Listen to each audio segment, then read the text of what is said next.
एक छोटे से गांव में रामलाल नाम का एक गरीब किसान रहता था। उसके पास थोड़ी सी जमीन और दो प्यारी बेटियां थीं, बड़ी बेटी सीता और छोटी बेटी गीता। रामलाल मेहनती था, पर गरीबी उसके घर का स्थायी मेहमान थी।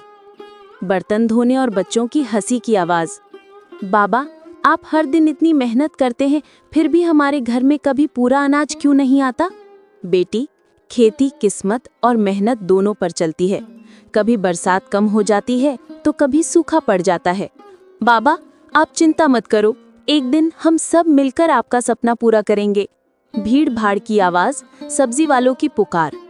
समय बीता, दोनों बेटियां बड़ी हो गई। सीता की शादी एक किसान परिवार में हुई और गीता की शादी एक कुम्हार से।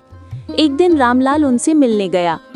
बाबा, आप आ गए, लेकिन मैं भगवान से यही दुआ करती हूँ कि इस साल खूब बारिश हो। अगर बारिश अच्छी हुई तो खेत लहलहा उठेंगे और हमारी जिंदगी आसान हो जाएगी। हाँ बेटी, भगवान से दुआ करेंगे। बाबा, आप आ गए? मैं तो भगवान से यही दुआ करती हूँ कि इस साल बारिश कम हो। अगर ज्यादा बारिश होगी तो मिट्टी गीली हो जाएगी और मेरे बर्तन नहीं सूख पाएंगे। हमारा धंधा ठप पड़ जाएगा। अरे बेटी, एक तो ज्यादा बारिश की दुआ कर रही है और दूसरी कम बारिश की।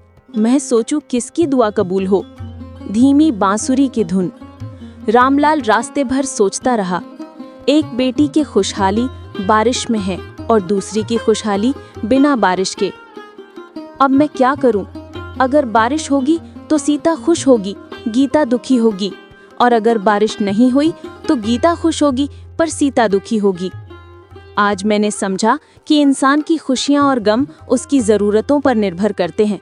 हर किसी की चाह अलग होती है, इसलिए हमें अपने जीवन में संतोष रखना चाहिए और ईश्वर पर भरोसा करना चाहिए। किसान की दोनों बेटियां अपने अपने हालात में खुश रहना चाहती थीं। इस कहानी से हमें यही शिक्षा मिलती है कि इंसान को अपनी ज़रूरतों से आगे सोचकर संतोष और मेहनत को अपनाना चाहिए, क्योंकि हर किसी की चाहत अलग होती है, लेकिन सच्चा सुख संतोष में ही छुपा होता है।